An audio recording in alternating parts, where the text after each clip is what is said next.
Oh, hello. For once, I'm out here on vacation, relaxing, but I've had a sudden stroke of inspiration, which is why you're seeing this video now. And the idea is, unlike the typical setup where I tell you some random weird thoughts I'm having lately, is to share someone else's thoughts. In particular, the thoughts of one David Lynch. And if you don't know, David Lynch is a world-renowned auteur director of films. Films like Elephant Man, Eraserhead, Mulholland Drive, and there's even an adjective, Lynchian, that has been coined to describe his very unique, surreal style. Now, I'm a huge fan of David Lynch, as are many, many people. His movie Mulholland Drive was named the best movie of the 21st century so far by a bunch of critics recently. So, it's kind of a big deal. And he just so happened to write his book, Catching the Big Fish, Meditation, Consciousness, and Creativity. And as I am on vacation, I finally got around to reading it just a few days ago, and I think it contains a lot of insight and wisdom and very simple, basic truths that are actually somewhat hard to grasp. So the whole concept here is I'm not going to be telling you anything going up here. I'm just going to read you excerpts that I like and I think are worth sharing, and hopefully you will enjoy. So let's go ahead and do that.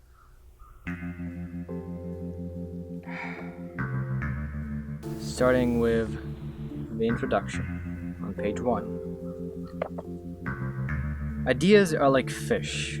If you want to catch little fish, you can stay in the shallow water.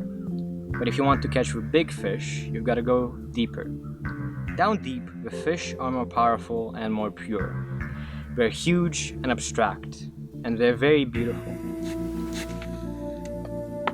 My 33-year practice of the Transcendental Meditation program has been central to my work in film and painting and to all areas of my life.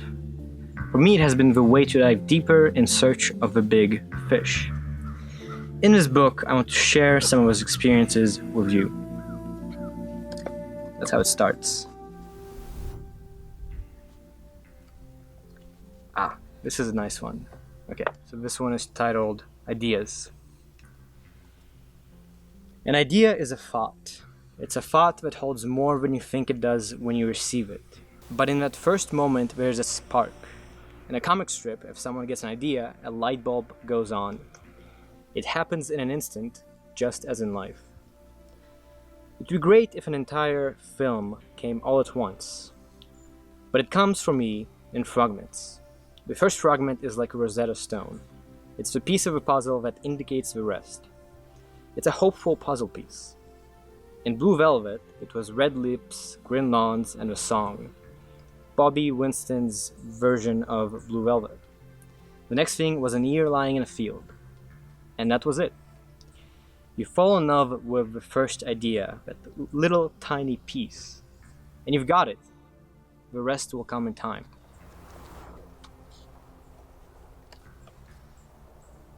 Okay. This one I really like. And so it's a bit longer, but it's good. So pay attention. Intuition. Life is filled with abstractions, and the only way we make heads or tails of it is through intuition. Intuition is seeing the solution, seeing it, knowing it. It's emotion and intellect going together. That's essential for the filmmaker. How do you get something to feel right? Everybody's got the same tools, the camera and the tapes and the world and actors. But in putting those parts together, there are differences. That's where intuition enters. Personally, I think intuition can be sharpened and expanded through meditation, diving into the self. There's an ocean of consciousness inside each of us, and it's an ocean of solutions. When you dive into that ocean, that consciousness, you enliven it. You don't dive for specific solutions. You dive to enliven that ocean of consciousness. Then your intuition grows, and you have a way of solving those problems. knowing when it's not quite right and knowing a way to make it feel correct for you. The capacity grows and things go much more smoothly.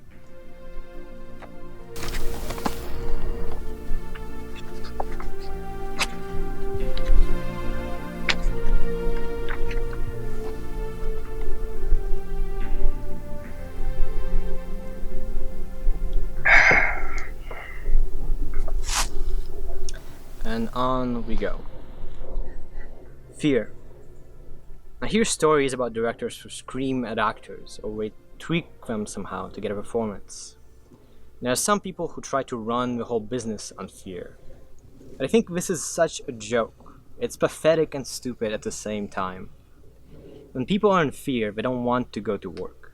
So many people today have that feeling. Then the fear starts turning into hate, and they begin to hate going to work.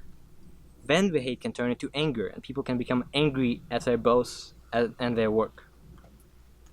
If I ran my set with fear, I would get 1%, not 100% of what I get. And there would be no fun in going down the road together. And it should be fun. In work and in life, we are all supposed to get along. We're supposed to have so much fun, like puppy dogs with our tails wagging. It's supposed to be great living. It's supposed to be fantastic.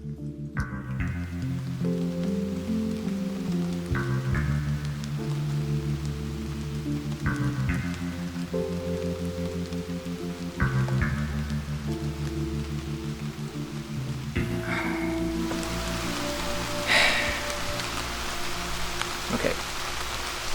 Ask the idea. The idea is the whole thing. If you stay true to the idea, it tells you everything you need to know, really.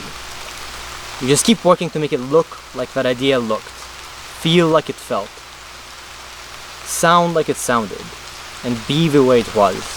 And it's weird because when you veer off, you sort of know it. You know when you're doing something that is not correct because it feels incorrect.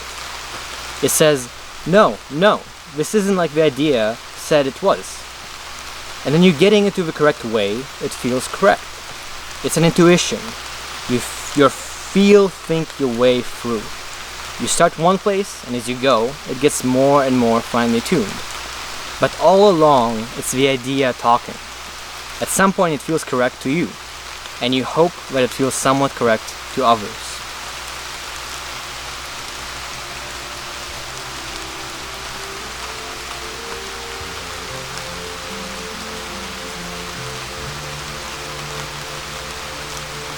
Okay, let's keep going. Suffering. It's good for the artist to understand conflict and stress. Those things can give you ideas, but I guarantee you, if you have enough stress, you won't be able to create. And if you have enough conflict, it will just get in the way of your creativity. You can understand conflict, but you don't have to live in it. It's common sense. The more the artist is suffering, the less creative he is going to be. It's less likely that he's going to enjoy his work, and less likely that he will be able to do really good work.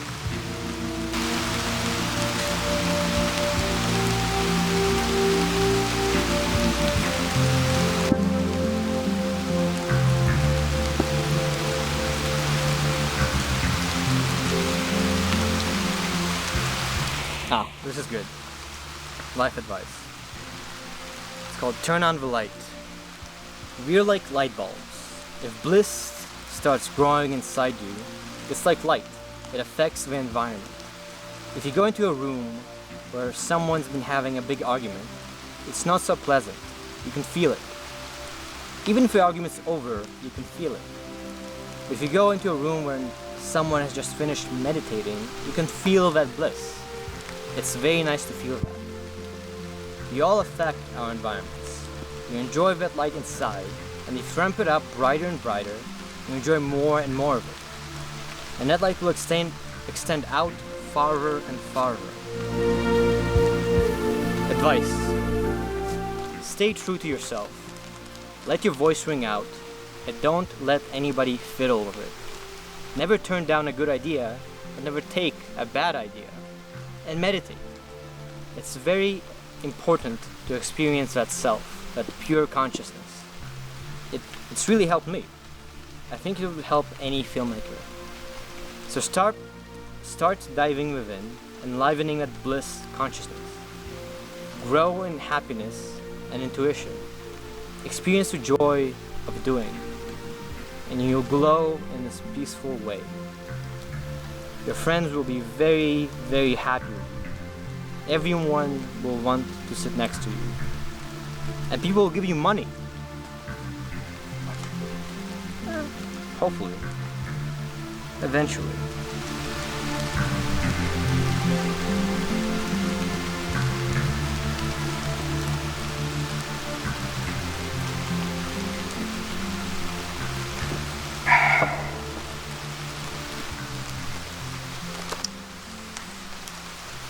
So there it is.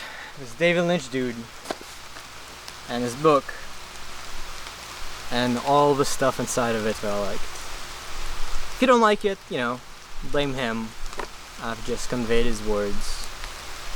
But hopefully you do. I really do think this guy is onto something. He is an artistic genius. He has lived a long life. He's one of a kind. And in this book, he says deeply insightful things in simple ways that I think come across as a truth that is important to get. Maybe. Alright, that's enough. Time to go do something else.